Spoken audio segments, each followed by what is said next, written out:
ദൈവത്തിൻ്റെ പരിശുദ്ധമായ നാമം മഹത്വപ്പെടട്ടെ. വീണ്ടും കർത്താവിൻ്റെ സന്നിധിയിൽ ഉപവസിപ്പാനും പ്രാർത്ഥിപ്പാനുമായി ദൈവം നമ്മെ കൂട്ടിവരുത്തിയ കർത്താവിൻ്റെ എല്ലാ സ്നേഹത്തെയും വിശ്വസ്തതയും ഓർത്ത് ദൈവത്തെ വാഴ്ത്തുകയും സ്തുതിക്കുകയും ചെയ്യുന്നു. ഇന്ന് നമ്മോടുകൂടെ ആയിരിക്കാൻ കഴിയാതെ പോയിരിക്കുന്ന പ്രിയപ്പെട്ടവരെയും വാഴ്ത്തപ്പെട്ട കർത്താവ് അവിടെ ഇവിടങ്ങളിലായി കാത്തു പരിപാലിക്കട്ടെ. അവരായിരിക്കുന്നിടത്ത് കർത്താവ് ഒരു കൃപയിൽ സൂക്ഷിക്കട്ടെ എന്ന് പ്രാർത്ഥിക്കുന്നു. നമുക്കൊരു വാക്യം വായിക്കാം. സദൃശ്യവാക്യങ്ങൾ 25-ാം അധ്യായം അതിൻ്റെ 4-ാം വാക്യം.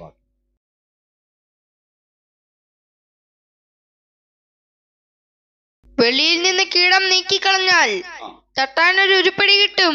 വെള്ളിയിൽ നിന്ന് കീടം നീക്കിക്കളഞ്ഞാൽ തട്ടാനൊരു ഉരുപ്പടി കിട്ടും. തട്ടാന് ഒരു ഉരുപ്പടി കിട്ടണമെങ്കിൽ വെള്ളിയിൽ നിന്ന് കീടം നീക്കിക്കളയണം. നമുക്ക് വളരെ പരിചിതമായിരിക്കുന്ന ഒരു വേദഭാഗമാണല്ലോ നാം വായിച്ചത്.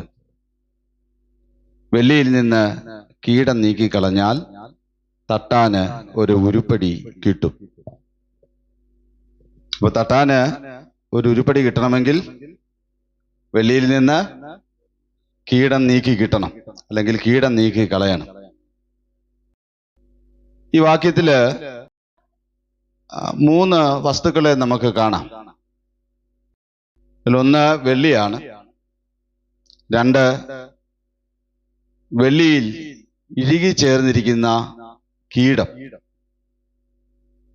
ഒരു വസ്തു വെള്ളി, മറ്റൊന്ന് വെള്ളിയിൽ ഇഴുകി ചേർന്ന് അല്ലെങ്കിൽ അലിഞ്ഞു ചേർന്നിരിക്കുന്ന കീടം. കണ്ടാൽ തിരിച്ചറിയാൻ കഴിയാത്ത നിലയിൽ അലിഞ്ഞു ചേർന്നിരിക്കുക. പക്ഷെ യഥാർത്ഥത്തിൽ ഇത് രണ്ടും 2 വസ്തുവാണ്. ഒന്ന് വെള്ളിയാണ്, മറ്റേത് വെള്ളിയിൽ നിന്ന് മാറ്റിക്കളയേണ്ടുന്ന കീടമാണ്. അപ്പൊ അത് അരിച്ചു മാറ്റി കഴിയുമ്പോൾ രണ്ടും 2 വസ്തുക്കളാണ്. മൂന്നാമത് നമ്മൾ ഈ വാക്യത്തിൽ കാണുന്ന ഒരു വസ്തുവാണ് ഉരുപ്പടി. ഈ 3 വസ്തുക്കൾക്കും ജീവനില്ലാത്ത വസ്തുക്കളാണ്. ഇതിനും ഈ വാക്യത്തിൽ നാം കാണുന്ന 3 വസ്തുക്കൾക്കും ജീവനില്ലാത്തതാണ്. ജീവനുള്ളത് ഈ വാക്യത്തിൽ നമുക്ക് കാണാൻ കഴിയുന്നത് തട്ടാനാണ് ജീവനുള്ള വ്യക്തി. അത് വസ്തുവല്ല, വ്യക്തിയാണ്. ഈ വ്യക്തിക്കാണ് വെള്ളിയിൽ നിന്ന് ഉരുപ്പടി കിട്ടേണ്ടുന്ന ആവശ്യം. ആർക്കാണ്? ഈ തട്ടാനാണ്. തട്ടാന് മാത്രമാണ്. വെള്ളിക്ക് നിർബന്ധമില്ലുണ്ടോ? വെള്ളി ഒരു ജീവനില്ലാത്ത വസ്തുവാണ്. അതെങ്ങനെ ഇരുന്നാലും അതിന് പ്രശ്നമില്ല, അതതിനെ ബാധിക്കുന്നൊരു വിഷയമല്ല. അപ്പൊ പക്ഷെ തട്ടാൻ അങ്ങനല്ല. തട്ടാന്റെ ഹൃദയത്തിലെ ആഗ്രഹം എന്താ? വെള്ളിയിൽ നിന്ന് കീടമെല്ലാം മാറ്റി തനിക്ക് നല്ലൊരു ഉരുപ്പടി അകത്തിൽ നിന്ന് കിട്ടണമെന്നുള്ള ആഗ്രഹമാണ് ആർക്കുള്ളത്? തട്ടാനുള്ളത്. അതിന് താൻ ചെയ്യേണ്ടുന്ന പ്രവൃത്തിയാണ് കീടം നീക്കിക്കളയുക എന്നുള്ളത്. ഉരുപ്പടി കിട്ടണമെങ്കിൽ തട്ടാൻ എന്ത് ചെയ്തേ മതിയാകൂ? കീടം നീക്കിക്കളഞ്ഞേ മതിയാകൂ. അങ്ങനെ ഉരുപ്പടി കിട്ടിയിട്ട് വേണം തട്ടാൻ അതിനെ വെള്ളി കൊണ്ടുള്ള, നല്ല വെള്ളി കൊണ്ടുള്ള പാത്രങ്ങളാക്കി മാറ്റാൻ. അങ്ങനെ ഉരുപ്പടി കർത്താവിന്റെ കയ്യിൽ കിട്ടി. ദൈവത്തിന് മഹത്വം. തട്ടാന്റെ കയ്യിൽ കിട്ടണം. ഇവിടെ വെള്ളിക്കും കീടത്തിനും ഉരുപ്പടിക്കും ഒന്നും ഇതിന്റെ ആവശ്യം ഇല്ല. അതെല്ലാം ജീവനില്ലാത്ത വസ്തുക്കളാണ്. ഇവിടെ ഇത് തട്ടാന്റെ മാത്രം ആവശ്യമാണ്. ഈ വാക്യത്തിൽ നാം കാണുന്ന വെള്ളിയെ, കീടമെ, ഉരുപ്പടിയെ, തട്ടാന് എന്നീ പറയുന്ന കാര്യങ്ങളെല്ലാം എടുത്തു നോക്കിയാൽ വെള്ളിക്കും കീടത്തിനും ഉരുപ്പടിക്കും ഒന്നും ഇതിന്റെ ആവശ്യമില്ല. ഇതിന്റെ ആവശ്യം ഒരേ ഒരാൾക്കാണത് തട്ടാനാണ്. ഈ വാക്യം, ഈ നാം വായിച്ച ഈ സദൃശവാക്യം ഒരു സാദൃശ്യമാണ്. ദൈവം തെരഞ്ഞെടുത്ത മനുഷ്യർ അല്ലെങ്കിൽ തട്ടാൻ ദൈവവും വെള്ളി ദൈവം തെരഞ്ഞെടുത്ത മനുഷ്യരും എന്നതിൻ്റെ സാദൃശ്യമാണ്. അപ്പം ദൈവം തെരഞ്ഞെടുത്ത മനുഷ്യരും, വെള്ളിയും തട്ടാനും എന്നുള്ളിടത്ത് ദൈവം തെരഞ്ഞെടുത്ത മനുഷ്യരും എന്നുള്ള ആ ചിന്തയിലേക്ക് നമ്മൾ വരുമ്പോൾ, ആ ആത്മീയ ചിന്തയിലേക്ക് നമ്മൾ വരുമ്പോൾ, ഇവിടെ ഈ ആവശ്യം തട്ടാന്റെ മാത്രം ആവശ്യമായിട്ട് ഒതുങ്ങുന്നില്ല.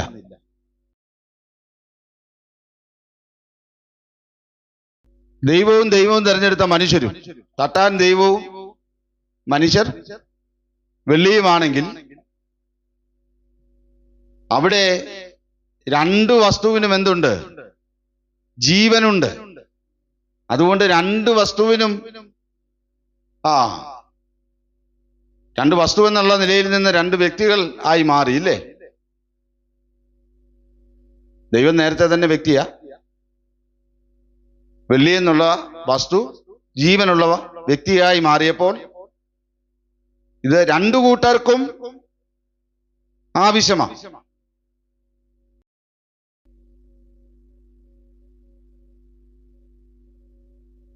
ദൈവത്തിന്റെയും ആവശ്യമാണ്, മനുഷ്യന്റെയും, ദൈവം തെരഞ്ഞെടുത്ത മനുഷ്യന്റെയും ആവശ്യമാണ് കീടം നീക്കി ശുദ്ധീകരിക്കപ്പെടുക എന്നുള്ളത്. രണ്ടു കൂട്ടരുടെയും ആവശ്യം. ഒരു വാക്യം വായിക്കാം. മലാക്കി പ്രവാചകന്റെ പുസ്തകം 3-ാം അധ്യായം അതിന്റെ 3-ാം വാക്യം. അവൻ ഊതിക്കഴിക്കുന്നവനെ പോലെയും വെള്ളി ശുദ്ധി വരുത്തുന്നവനെ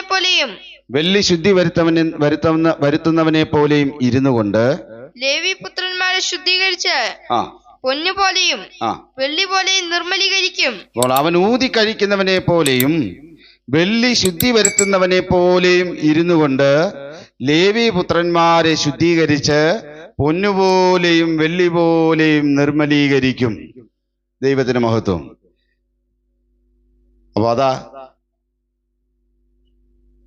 അപ്പോൾ അവിടെ ഊതിക്കഴിക്കുന്നവനെ പോലെയും വെള്ളി ശുദ്ധി വരുത്തുന്നവനെ പോലെയും ഇരിക്കുന്നത് ആരാണ്?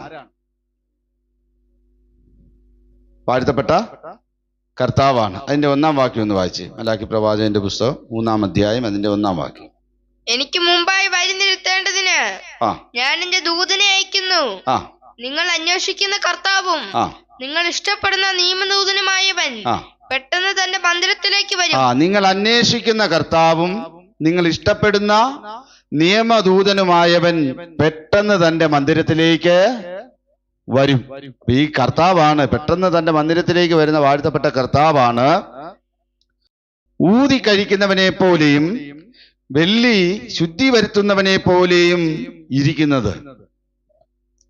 സ്തോത്രം. അപ്പൊ തട്ടാന്റെ സ്ഥാനത്ത് ഇപ്പൊ ആരാ? വാഴ്ത്തപ്പെട്ട കർത്താവാണ്. വെള്ളിയുടെ സ്ഥാനത്ത് ആരാ? ലേവി പുത്രന്മാരാണ്. അങ്ങനല്ലേ നാം വായിച്ചത്?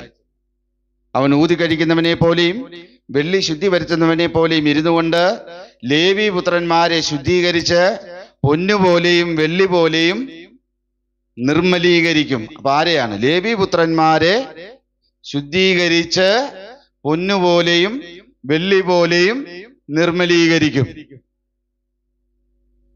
ദൈവത്തിന് മഹത്വം. അപ്പോൾ തട്ടാന്റെ സ്ഥാനത്ത് ഇപ്പൊ വാഴ്ത്തപ്പെട്ട കർത്താവാണ്. അപ്പൊ കർത്താവ് തട്ടാനെ പോലെ ഇരുന്ന് ഈ ലേവി പുത്രന്മാരെ ശുദ്ധീകരിക്കുക. ഇവിടെ വെള്ളിക്ക് പകരം ശുദ്ധീകരിക്കുന്നത് മനുഷ്യരെയാണ്. സദൃശ്യവാക്യം 17-ാം അധ്യായം അതിന്റെ 3-ാം വാക്യം ഒന്ന് വായിച്ചേ. വെള്ളിക്ക് പൂടം, പൊന്നിന് മൂശ, ഹൃദയങ്ങളെ ശോധന ചെയ്യുന്നവന് യഹോവ. ദൈവത്തിന് മഹത്വം. വെള്ളിക്ക് പുടം, പൊന്നിന് മൂശ, ഹൃദയങ്ങളെ ശോധന ചെയ്യുന്നവനോ യഹോവ. ദൈവത്തിന് മഹത്വം. അപ്പൊ നമ്മുടെ മുമ്പിൽ ഇപ്പോൾ തട്ടാന് പകരം നിൽക്കുന്നത് വാഴ്ത്തപ്പെട്ട കർത്താവാണ്, അല്ലെങ്കിൽ പിതാവായ ദൈവമാണ്. വെള്ളിയുടെ സ്ഥാനത്ത് നിൽക്കുന്നത് ലേവി പുത്രന്മാരാണ്. കൃത്യമായി പറഞ്ഞാൽ താൻ തെരഞ്ഞെടുത്ത് ആലയത്തിലെ ശുശ്രൂഷയ്ക്കാക്കി വെച്ചിരിക്കുന്ന ആളുകളാണ് ആര്? ലേവി പുത്രന്മാർ. 12 ഗോത്രത്തിൽ 12 ഗോത്രങ്ങളെ കർത്താവ് തിരഞ്ഞെടുത്തതാണല്ലോ. 12 ഗോത്രങ്ങളിൽ ലേവി പുത്രന്മാരെ ഇവിടെ പ്രത്യേകം പറഞ്ഞിരിക്കുന്നത് എന്താണെന്ന് ചോദിച്ചാൽ, എൻ്റെ അഭിപ്രായത്തിൽ പൗരോഹിത്യം ലേവിക്കാണ്. എബ്രായർക്ക് എഴുതിയ ലേഖനം 7-ാം അധ്യായം അതിന്റെ 11-ാം വാക്യം എന്ന് വായിക്കാം. ലേവ്യ പൗരോഹിത്യത്താൽ. ലേവ്യ പൗരോഹിത്യത്താൽ. അപ്പോൾ തനിക്ക് പുരോഹിത ശുശ്രൂഷ ചെയ്യുന്ന ലേവി പുത്രന്മാരെയാണ് കർത്താവ് ശുദ്ധീകരിക്കുന്നത്. അങ്ങനെയാണല്ലോ നാം വായിച്ചത്. ഇനി നമ്മളുമായിട്ടുള്ള ബന്ധം എന്താ? 1 പത്രോസ് 2-ാം അധ്യായം അതിന്റെ 9-ാം വാക്യം ഒന്ന് വായിച്ചാട്ടെ.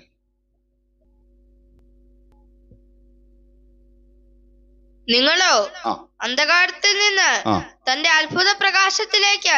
നിങ്ങളോ അന്ധകാരത്തിൽ നിന്ന് തന്റെ അത്ഭുത പ്രകാശത്തിലേക്ക് നിങ്ങളെ വിളിച്ചവന്റെ സൽഗുണങ്ങളെ ഘോഷിപ്പിക്കത്തക്കവണ്ണം. നിങ്ങളെ വിളിച്ചവന്റെ സൽഗുണങ്ങളെ ഘോഷിപ്പാൻ തക്കവണ്ണം തിരഞ്ഞെടുക്കപ്പെട്ട ഒരു ജാതിയും. തിരഞ്ഞെടുക്കപ്പെട്ട ഒരു ജാതിയും. രാജകീയ പുരോഹിത വർഗവും. രാജകീയ പുരോഹിത വർഗവും വിശുദ്ധ വംശവും സ്വന്തം ജനവുമാകുന്നു. നമ്മളും ആരാ? രാജകീയ പുരോഹിത വർഗമാണ്. എന്താണ് നമ്മുടെ ശുശ്രൂഷ? അന്ധകാരത്തിൽ നിന്ന് തന്റെ അത്ഭുത പ്രകാശത്തിലേക്ക് നിങ്ങളെ വിളിച്ചവന്റെ സൽഗുണങ്ങളെ ഘോഷിക്കണം. അപ്പൊ അതാണ് നമ്മളുടെ ശുശ്രൂഷ. അതിനു വേണ്ടിയിട്ട് തെരഞ്ഞെടുക്കപ്പെട്ട ഒരു ജാതിയും രാജകീയ പുരോഹിത വർഗവും വിശുദ്ധ വംശവും സ്വന്തം ജനവുമാകുന്നു. നമ്മളും രാജകീയ പുരോഹിത വർഗമാണ്. ഈ ദൈവവചനത്തിന്റെ അടിസ്ഥാനത്തിൽ കർത്താവ് ഒരു തട്ടാനെ പോലെ ഇരുന്ന് ശുദ്ധീകരിക്കുന്നത് നമ്മെ ഓരോരുത്തരെയുമാണ്. നാം അതിനെ ഏൽപ്പിച്ചു കൊടുക്കുകയാണെങ്കിൽ കർത്താവ് അത് നമ്മുടെ ജീവിതത്തിൽ ചെയ്യും. ഏതുവരെ ഈ ശുദ്ധീകരണം കർത്താവ് ചെയ്യും അല്ലെങ്കിൽ തുടരുമെന്ന് ചോദിച്ചാൽ, നാം നിർമ്മലീകരിക്കപ്പെടും വരെയും അത് ചെയ്യും. സകല മലിനതയും ഇല്ലാതെയാകും വരെ.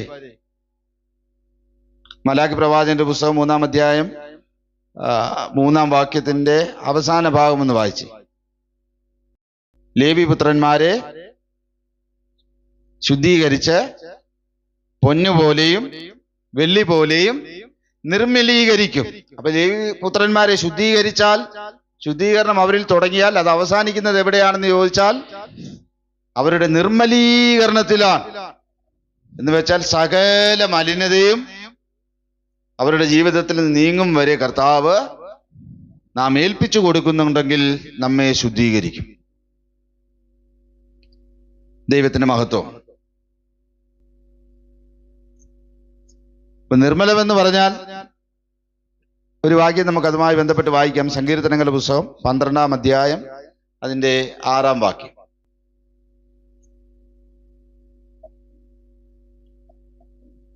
സങ്കീർത്തനം 12-ാം അധ്യായം അതിന്റെ 6-ാം വാക്യം. യഹോവയുടെ വചനങ്ങൾ നിർമ്മല വചനങ്ങളാകുന്നു. നിർമ്മല വചനങ്ങളാകുന്നു. അടുത്തത്, നിലത്ത് ഉലയിൽ ഉരുക്കി ആ 7 പ്രാവശ്യം ശുദ്ധി ചെയ്ത വെള്ളി പോലെ തന്നെ. നിലത്ത് ഉലയിൽ ഉരുക്കി 7 പ്രാവശ്യം ശുദ്ധി ചെയ്ത വെള്ളി പോലെ തന്നെ. ദൈവത്തിന് മഹത്വം. 7 പ്രാവശ്യം എന്നത് ടെക്നിക്കലി അല്ല ഇവിടെ രേഖപ്പെടുത്തിയിരിക്കുന്നത്. പിന്നെയോ വേദപുസ്തക പ്രകാരം 7 പൂർണ്ണതയെ കാണിക്കുന്ന സംഖ്യ. അതായത് പൂർണ്ണമായ ശുദ്ധീകരണമാണ് കർത്താവ് നമ്മളിൽ ആഗ്രഹിക്കുന്നത്. 2 നമ്മളിവിടെ വായിച്ചത് എന്താണ്? യഹോവയുടെ വചനങ്ങൾ നിർമ്മല വചനങ്ങൾ ആകുന്നു. വചനം കർത്താവാണ്.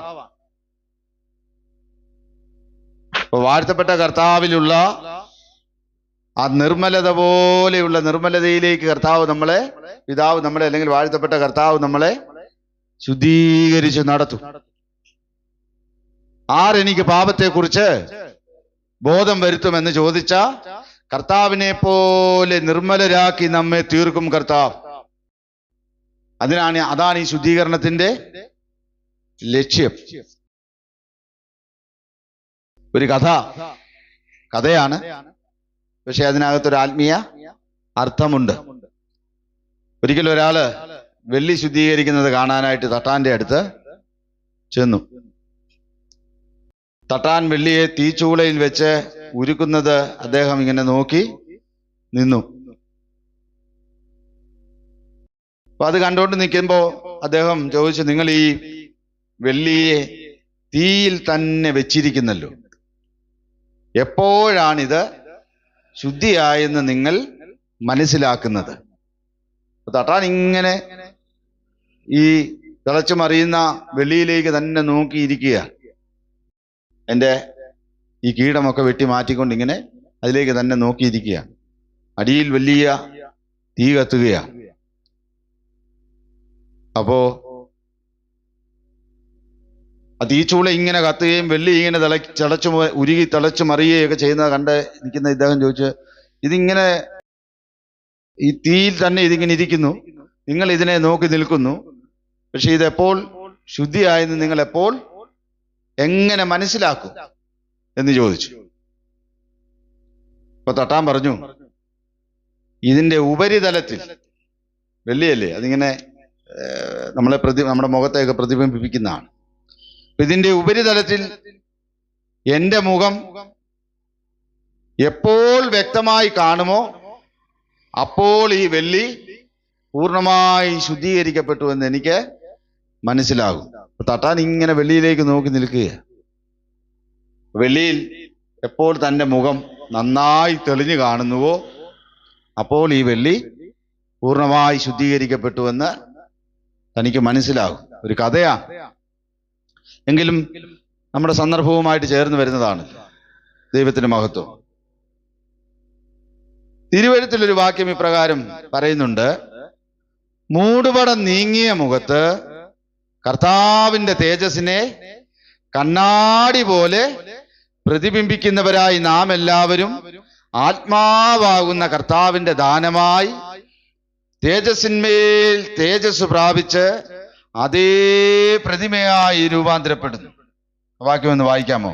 കൊരിന്ത്യർക്ക് എഴുതിയ 2-ാം ലേഖനം 2 കൊരിന്ത്യർ 3-ാം അധ്യായത്തിന്റെ 18-ാം വാക്യം. എന്നാൽ മൂടുപടം നീങ്ങിയ മുഖത്ത് കർത്താവിന്റെ തേജസ്സിനെ കണ്ണാടി പോലെ പ്രതിബിംബിക്കുന്നവരായി നാം എല്ലാവരും ആത്മാവാകുന്ന കർത്താവിന്റെ ദാനമായി തേജസ്സിന്മേൽ തേജസ് പ്രാപിച്ച് അതേ പ്രതിമയായി രൂപാന്തരപ്പെടുന്നു. അപ്പം നമ്മുടെ മുഖത്ത് കർത്താവിന്റെ തേജസ് കണ്ണാടി പോലെ പ്രതിബിംബിക്കണം. എന്നുവെച്ചാൽ കർത്താവ് നമ്മിൽ വെളിപ്പെടുന്നത് വരെ നാം ദൈവസന്നിധിയിൽ ഏൽപ്പിച്ചു കൊടുക്കുകയാണെങ്കിൽ, കർത്താവ് നമ്മിൽ വെളിപ്പെടുന്നത് വരെ, കർത്താവിന്റെ ദിവ്യ സ്വഭാവം നമ്മിൽ വെളിപ്പെടുന്നത് വരെ ഈ ശുദ്ധീകരണം തുടരും. ദൈവത്തിന് മഹത്വം. യെശയ്യാ പ്രവാചകന്റെ പുസ്തകം 1-ാം അധ്യായം അതിന്റെ 25-ാം വാക്യം നമുക്കൊന്ന് വായിക്കാം. ഞാൻ എന്റെ കൈ ആ നിന്റെ നേരെ തിരിച്ച് ആ നിന്റെ കീടം ഞാൻ എൻ്റെ കൈ നിന്റെ നേരെ തിരിച്ച് നിന്റെ കീടം തീരെ ഉരുക്കിക്കളയുകയും നിന്റെ വെള്ളിയമൊക്കെയും നീക്കിക്കളയുകയും ചെയ്യും. ദൈവത്തിന് മഹത്വം. അപ്പൊ നിന്റെ കീടം തീരെ ഉരുക്കിക്കളയും എന്ന് വെച്ചാൽ അല്പം പോലും ഇല്ലാത്ത നിലയിലാണ്, കീടം അല്പം പോലും ഇല്ലാത്ത നിലയിൽ ആണ് കർത്താവ് നമ്മളെ ശുദ്ധീകരിക്കാനായിട്ട് ആഗ്രഹിക്കുന്നത്. കീടം തീരെ ഉരുക്കിക്കളയും, നിന്റെ വെള്ളിയമൊക്കെയും നീക്കിക്കളയുകയും ചെയ്യും. ഇത് ദൈവം നമ്മുടെ ജീവിതത്തിൽ ചെയ്യുമെന്നാ കർത്താവിന്റെ വചനം പറയുന്നത്. അപ്പൊ അത് നമുക്കും ഇഷ്ടമാണല്ലോ അല്ലേ? നമ്മളെ കീടമല്ല, നമ്മുടെ ശരീരത്തിൽ അല്പം ചെളിയൊക്കെ പറ്റിയിരുന്നാൽ അത് കഴുകി കളയണമെന്നുള്ളത് നമ്മുടെ ഇഷ്ടമല്ലേ? അതോ അതിങ്ങനെ വെച്ചോണ്ട് നടക്കൂ? നമ്മളുടെ ജീവിതത്തിലുള്ള കീടങ്ങളെല്ലാം നീങ്ങി പോകണമെന്നുള്ളത് നമ്മുടെ ആഗ്രഹമാണ്. ദൈവത്തിന് മഹത്വം. അപ്പൊ അത് നമുക്കും ഇഷ്ടമാണ് കർത്താവ് അത് നമ്മുടെ ജീവിതത്തിൽ ചെയ്യുന്നത്. അപ്പൊ അതിന് കർത്താവ് എന്താ ചെയ്യുന്നതെന്നറിയാമോ? തൻ്റെ കൈ നിന്റെ നേരെ തിരിക്കും. അങ്ങനെയാ തിരുവെഴുത്ത് നമ്മളിൽ വായിക്കുന്നത്. വായിച്ച യെശയ്യാ പ്രവാചകന്റെ പുസ്തകം 1-ാം അധ്യായം അതിന്റെ 25-ാം വാക്യം. ഞാൻ എന്റെ കൈ നിന്റെ നേരെ തിരിച്ച് ഞാൻ എൻ്റെ കൈ നിന്റെ നേരെ തിരിക്കും. ദൈവത്തിന് മഹത്വം. പക്ഷെ അത് നമുക്ക് ഇഷ്ടമല്ല, ആണോ? ദൈവം നമ്മെ ശുദ്ധീകരിക്കുന്നത് പലപ്പോഴും നമുക്ക് ഇഷ്ടപ്പെടും. പക്ഷേ നമ്മുടെ കീടവും മലിനവും ഒക്കെ മലിനതയും ഒക്കെ നമ്മുടെ ജീവിതത്തിൽ നിന്ന് മാറിപ്പോകുന്നത് നമുക്ക് ഇഷ്ടമാണ്. പക്ഷേ തീയുടെ ചൂടിൽ ഉരുകാൻ പലപ്പോഴും നമുക്ക് സ്തോത്രം, ദൈവത്തിന് മഹത്വം. എന്നാൽ അതിന് നമ്മൾ ഏൽപ്പിച്ചു കൊടുക്കണം. അങ്ങനെ കൊടുത്താൽ തീയുടെ ചൂടിലാണെങ്കിലും സ്തോത്രം, കർത്താവ് നമ്മളെ ശുദ്ധീകരിക്കുന്നത് നമ്മുടെ ദോഷത്തിനല്ല, അത് നമ്മളുടെ നന്മയ്ക്കാണെന്നുള്ള ബോധ്യത്തോടു കൂടി നാം ഏൽപ്പിച്ചു കൊടുക്കാൻ തയ്യാറാണെങ്കിൽ, എന്നെ കേൾക്കുന്ന പ്രിയമുള്ളവരെ, ദൈവം അത് നമ്മുടെ ജീവിതത്തിൽ ചെയ്യും. ദൈവത്തിന് മഹത്വം. പക്ഷെ തീയുടെ ചൂടിൽ ഉരുകാൻ തുടങ്ങുമ്പോൾ പലരും പിന്നോട്ട് മാറാൻ തുടങ്ങും. അധികം പിന്മാറുമെന്ന് കർത്താവ് കണ്ട് നിങ്ങളെ ഇനി അടിച്ചിട്ടെന്ത്? അധികം പിന്മാറുമെന്ന് കണ്ടാൽ കർത്താവും ചിലപ്പം ഇത് ചെയ്യാതെ വരും. അപ്പോൾ കർത്താവിന്റെ കരം വേദപുസ്തകത്തിൽ ഉടനീളം നമുക്ക് പലപ്പോഴും കാണാനായിട്ട് കഴിയുന്നത്, പ്രത്യേകാൽ ഇന്ന് പല സഭകളിലും പ്രസംഗിക്കപ്പെടുന്നതും കർത്താവിന്റെ കരം തന്റെ ജനത്തെ അനുഗ്രഹിക്കുന്നതും വിടുവിക്കുന്നതുമായ കരമാണ്. അത് വാസ്തവവുമാണ്.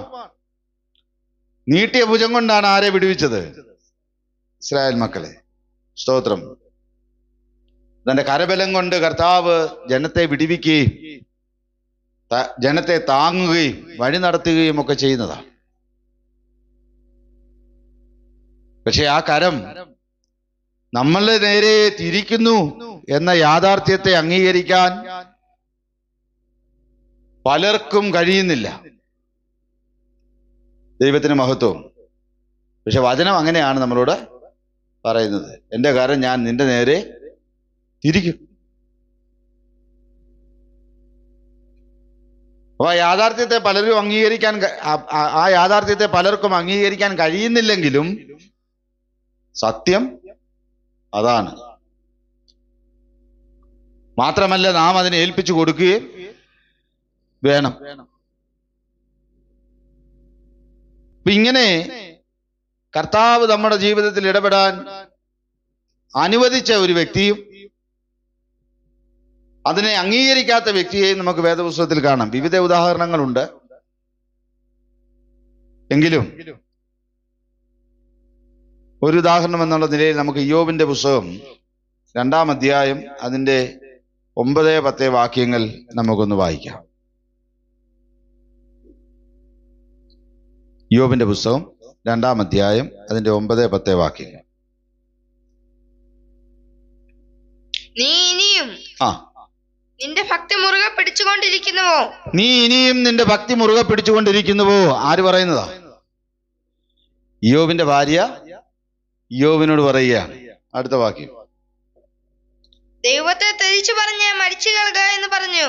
ദൈവത്തെ ത്യജിച്ച് കളഞ്ഞിട്ട് അങ്ങ് മരിക്ക് എന്ന് തന്നോട് പറയുക. അപ്പൊ ദൈവത്തിന്റെ ആ നടത്തിപ്പ് ആർക്ക് സഹിക്കാൻ കഴിയുന്നില്ല? യോബിന്റെ ഭാര്യയ്ക്ക് അത് സഹിക്കാൻ കഴിയുന്നില്ല.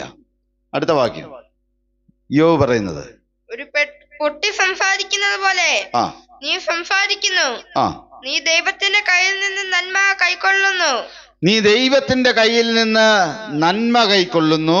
ആ തിന്മയും കൈക്കൊള്ളരുതോ എന്ന് പറഞ്ഞു. തിന്മയും കൈക്കൊള്ളേണ്ടതല്ലയോ എന്ന് പറഞ്ഞു. അങ്ങനെ സ്ഫുടമായിട്ട് വായിക്കണം കേട്ടോ. തിന്മയും കൈക്കൊള്ളേണ്ടതല്ലയോ? അപ്പൊ ദൈവമക്കളെ സാധാരണ എന്ത് മാത്രമായി ആഗ്രഹിക്കുന്നത്? പലപ്പോഴും നന്മ മാത്രമേ ആഗ്രഹിക്കുന്നുള്ളൂ. യോബ് തിന്മയെന്ന് പറഞ്ഞെങ്കിലും ശരിക്കും അത് തിന്മയാണോ? യോബിനെ പിന്നീട് നമ്മൾ കാണുന്നത് പൊന്നുപോലെ പുറത്തു വരുന്ന കാഴ്ചയാണ് നാം കാണുന്നത്. ദൈവത്തിന്റെ മഹത്വം. അപ്പൊ യോബ് അത് അംഗീകരിച്ചു. കർത്താവിന്റെ കരം കൊണ്ട് എനിക്ക് നന്മ തന്നെങ്കിൽ അതേ കരം കൊണ്ട് എനിക്ക് തിന്മ തന്നാലും സാരമില്ലെന്ന് ആര് വെച്ചു? യോബ് വെച്ചു. യോബിന്റെ നോട്ടത്തിൽ അന്നേരം അത് തിന്മയാ, അതുകൊണ്ടാ.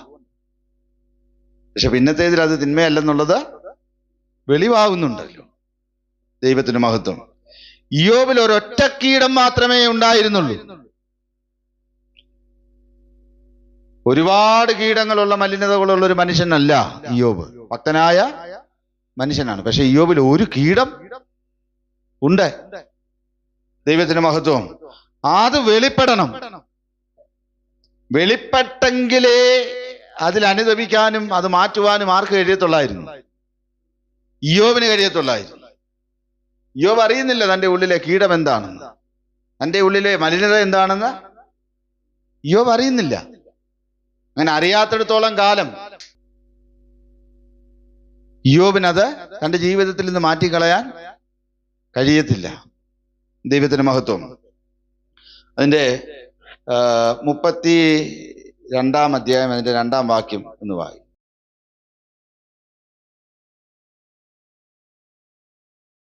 യോബിന്റെ പുസ്തകം 32-ാം അധ്യായം. അപ്പോൾ ആ രാമവംശത്തിൽ ആ ബ്യൂസനായ ആ ബറഗേലിന്റെ മകൻ ആ എലിഹൂവിന്റെ കോപം ജ്വലിച്ചു. ആ ദൈവത്തെക്കാൾ തന്നെത്താൻ നീതീകരിച്ചത് കൊണ്ട് യോബിന്റെ നേരെ അവന്റെ കോപം ജ്വലിച്ചു. യോബ് ദൈവത്തെക്കാൾ അധികം തന്നെത്താൻ നീതീകരിച്ചു. അപ്പൊ യോബിന് എന്തുണ്ടായിരുന്നു? ഒരു സ്വയനീതി ഉണ്ടായിരുന്നു. ആ സ്വയനീതി നിമിത്തം താൻ ആരേക്കാൾ അധികം തന്നെ നീതീകരിച്ചു? ദൈവത്തെക്കാൾ അധികം തന്നെ താൻ നീതീകരിച്ചു. അദ്ദേഹത്തിന്റെ പറഞ്ഞിട്ടുള്ള അഭിപ്രായങ്ങൾ പലതും നോക്കിയാൽ നമുക്ക് മനസ്സിലാക്കാനായിട്ട് കഴിയും. പലപ്പോഴും ദൈവത്തെക്കാൾ തന്നെ താൻ നീതീകരിച്ചു. ഈ ഒരു കുറവ് ആരിലുണ്ട്? യോബിൽ ഉണ്ട്. പക്ഷെ യോബ് അത് മനസ്സിലാക്കുന്നില്ല. ദൈവത്തിന് മഹത്വം. അപ്പൊ അത് മനസ്സിലാക്കണമെങ്കിൽ എന്ത് വേണം? ഇത്തരം ഒരു ശോധനയിലൂടെ താൻ കടന്നുപോയേ മതിയാകും. അതുകൊണ്ടാണ് കർത്താവ് അത് അനുവദിച്ചത്. ദൈവത്തിന് മഹത്വം. പക്ഷെ അതിന്റെ അവസാനം നോക്കിക്കേ, 42-ാം അധ്യായം അതിന്റെ 5-6 വാക്യങ്ങളൊന്ന് വായിച്ചേ. ഞാൻ നിന്നെക്കുറിച്ച് ഒരു കേൾവി മാത്രമേ കേട്ടിരുന്നുള്ളൂ. ഞാൻ നിന്നെ കുറിച്ച് ഒരു കേൾവി മാത്രമേ കേട്ടിരുന്നുള്ളൂ. ഇപ്പോഴോ എന്റെ കണ്ണാലെ നിന്നെ കാണുന്നു. ഇപ്പോഴോ എന്റെ കണ്ണാലെ നിന്നെ കാണുന്നു. ആകയാൽ ഞാൻ എന്നെ തന്നെ വെറുത്ത്. അപ്പോ കർത്താവിനെ കണ്ടതോടുകൂടി തന്റെ സ്വയം നീതീകരണം എല്ലാം പോയി. താനിപ്പോൾ തന്നെത്താൻ വെറുത്തു. പൊടിയിലും ചാരത്തിലും കിടന്ന് അനുദപിക്കുന്നു. പൊടിയിലും ചാരത്തിലും കിടന്ന് അനുദപിക്കുന്നു. തന്നെത്താൻ നീതീകരിച്ച സ്ഥാനത്ത് നിന്ന് തന്നെത്താൻ വെറുത്ത് പൊടിയിലും ചാരത്തിലും കിടന്ന അനുഭവത്തിലേക്ക് താൻ മാറ്റപ്പെട്ടു. തന്നെത്താൻ നീതീകരിച്ചുകൊണ്ടിരുന്ന വ്യക്തിയാണ്. ഈ പരിശോധനകളിലൂടെ എല്ലാം ദൈവം കടത്തി വിട്ടു കഴിഞ്ഞപ്പോൾ തൻ്റെ കുറവെന്താണെന്ന് മനസ്സിലാക്കിയപ്പോൾ താൻ തന്നെത്താൻ വെറുത്തു. ജഡത്തിൽ ഒരു നന്മയും വസിക്കുന്നില്ല എന്ന യാഥാർത്ഥ്യം താൻ തിരിച്ചറിഞ്ഞു. ഒരുവൻ എന്നെ അനുഗമിക്കാൻ ഇച്ഛിച്ചാൽ തന്നെത്താൻ ത്യജിച്ച് തൻ്റെ ക്രൂശുമെടുത്ത് എന്നെ അനുഗമിക്കട്ടെ. അപ്പോൾ തന്നെത്താൻ നീതീകരിക്കുന്ന ഒരുത്തൻ ഒരിക്കലും തന്നെത്താൻ ത്യജിക്കാനായിട്ട് കഴിയത്തില്ല. കാരണം അത് ശ്രേഷ്ഠമായ അനുഭവമാണ്. പക്ഷെ തന്നെത്താൻ ഇപ്പോൾ വെറുത്ത ഒരു സാധനത്തെ എടുത്തു കളയാൻ ആർക്കും മടിയുണ്ടാകത്തില്ല. അപ്പൊ തന്നെ വെറുത്തതോടുകൂടി ആ തൻ്റെ സ്വയത്വം, തൻ്റെ ആ സ്വയനീതി, ആ ഉന്നത ഭാവം, ഇതെല്ലാം വെറുത്ത വസ്തുവായപ്പോൾ എല്ലാം എടുത്തു കളയാൻ തനിക്ക് എളുപ്പം കഴിഞ്ഞു. ദൈവത്തിന് മഹത്വം. രോഗം നിമിത്തം ഇയ്യോബ് എവിടെ ഇരുന്നു? ചാരത്തിൽ ഇരുന്നു. പക്ഷെ കർത്താവുമായിട്ടുള്ള ഈ പരിശോധനയിലൂടെ എല്ലാം കടന്നുപോയി അവസാനം കർത്താവുമായിട്ടുള്ള ഇടപെടൽ നേരിട്ടുണ്ടായി കഴിഞ്ഞപ്പോൾ, കർത്താവിന്റെ ഇടപെടൽ നേരിട്ടുണ്ടായി കഴിഞ്ഞപ്പോൾ തൻ്റെ ഇപ്പോഴത്തെ അവസ്ഥ, മുമ്പ് രോഗം വന്നപ്പോൾ ചാരത്തിലായിരുന്നെങ്കിൽ ഇപ്പോൾ തന്നെത്താൻ വെറുത്ത് എവിടെ ആയിരിക്കുന്നത്? ചാരത്തിലും പൊടിയിലും ഇരിക്കുന്നു. അങ്ങനല്ലേ? ചാരത്തിലും പൊടിയിലും കിടന്നനുദപിക്കുകയാണ്. ദൈവത്തിന് മഹത്വം. അപ്പോൾ രോഗത്തെക്കാൾ ഇപ്പോൾ തന്നെ പ്രയാസപ്പെടുത്തുന്നത് എന്താണ്? തൻ്റെ ആത്മീയ നിലവാരം കണ്ടപ്പോൾ തന്നെത്താൻ വെറുത്ത് രോഗം വന്നപ്പോൾ പൊടിയിൽ മാത്രമേ ചാരത്തിൽ മാത്രമേ ഇരുന്നുള്ളെങ്കിൽ ഇപ്പോൾ ചാരത്തിലും പൊടിയിലും കിടന്ന് അനുദപിക്കുകയാണ്. അപ്പൊ കഷ്ടതയുടെ തീച്ചൂളയിലൂടെ കടന്ന ഇയ്യോബ് പൊന്നുപോലെ പുറത്തു വന്നു. ദൈവത്തിന് മഹത്വം. അപ്പൊ അതിനെ ഏൽപ്പിക്കാൻ നമുക്ക് മനസ്സുണ്ടോ? ദൈവത്തിന് മഹത്വം. മനുഷ്യർക്ക് സഹിക്കാൻ കഴിയുന്നതിന് മീതെ പരീക്ഷ വരാൻ ദൈവം സമ്മതിക്കത്തില്ല. ദൈവം വിശ്വസ്തൻ. കൊരിന്ത്യർക്ക് എഴുതിയ 1-ാം ലേഖനം 10-ാം അധ്യായം അതിന്റെ 13-ാം വാക്യം എന്ന് വായിക്കാം. മനുഷ്യർക്ക് നടപ്പല്ലാത്ത പരീക്ഷ നിങ്ങൾക്ക് നേരിട്ടിട്ടില്ല. മനുഷ്യർക്ക് നടപ്പല്ലാത്ത പരീക്ഷ നിങ്ങൾക്ക് നേരിട്ടിട്ടില്ല. ദൈവം വിശ്വസ്തൻ. നിങ്ങൾക്ക് കഴിയുന്നതിനു മീതെ പരീക്ഷ നേരിടുവാൻ സമ്മതിക്കാതെ നിങ്ങൾക്ക് കഴിയുന്നതിന് മീതെ പരീക്ഷ നേരിടുവാൻ സമ്മതിക്കാതെ നിങ്ങൾക്ക് സഹിപ്പാൻ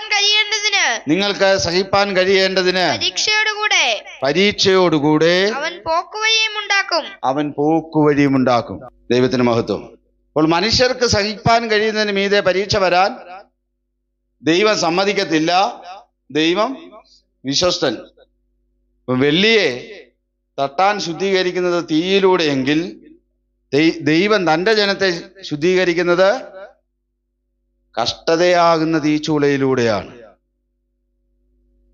യെശയ്യാ പ്രവാചകന്റെ പുസ്തകം 48-ാം അധ്യായം അതിന്റെ 10-ാം വാക്യം എന്ന് വായിക്കാം. ഇതാ ഞാൻ നിന്നെ ഊതി കഴിച്ചിരിക്കുന്നു, വെള്ളിയെപ്പോലെ അല്ലതാനും. അഥവാ ഇതാ ഞാൻ നിന്നെ ഊതി കഴിച്ചിരിക്കുന്നു അഥവാ ശുദ്ധീകരിച്ചിരിക്കുന്നു. വെള്ളിയെപ്പോലെ അല്ലതാനും. ഞാൻ നിന്നെ കഷ്ടതയുടെ ചൂളയിലാകുന്നു ശോധന കഴിച്ചത്. നോക്കിക്കേ, ഞാൻ നിന്നെ കഷ്ടതയുടെ ചൂളയിലായിരുന്നു ശോധന കഴിച്ചത്.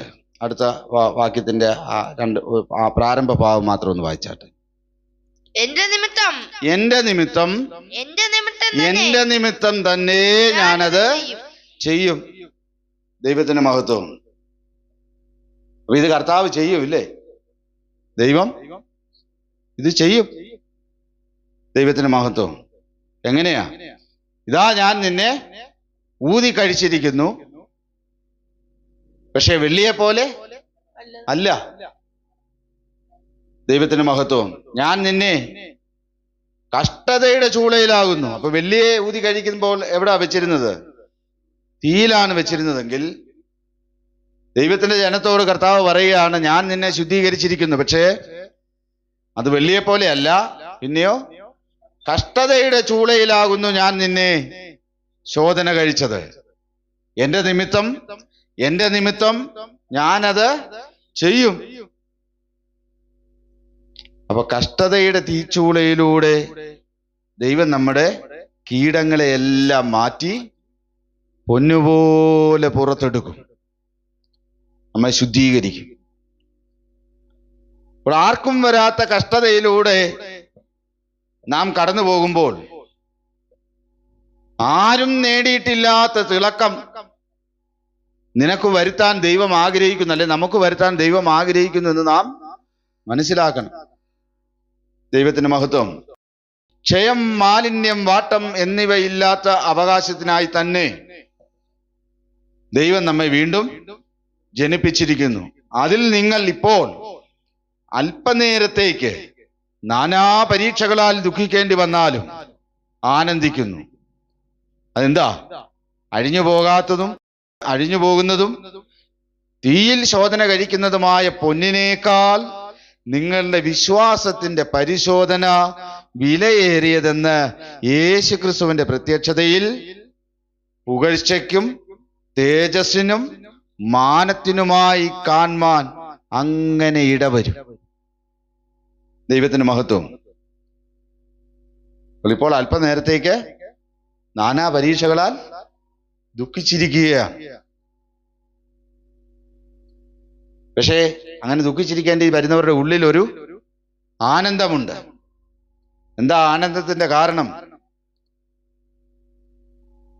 നിങ്ങളുടെ വിശ്വാസത്തിന്റെ പരിശോധന വിലയേറിയതെന്ന് യേശുക്രിസ്തുവിന്റെ പ്രത്യക്ഷതയിൽ പുകഴ്ചയ്ക്കും തേജസ്സിനും മാനത്തിനുമായി കാൺമാൻ ഇടവരുമെന്ന് അവർക്കറിയാവുന്നത് കൊണ്ട് ഇപ്പോൾ അവർ കടന്നു പോകുന്ന പരീക്ഷകളിൽ അവർ ദുഃഖിക്കേണ്ടി വരുന്നുണ്ടെങ്കിൽ അവർക്ക് ഉള്ളിൽ ആനന്ദമുണ്ട്. മുമ്പേ പറഞ്ഞതുപോലെ ആർക്കും വരാത്ത കഷ്ടതയിലൂടെ നാം കടന്നു പോകുമ്പോൾ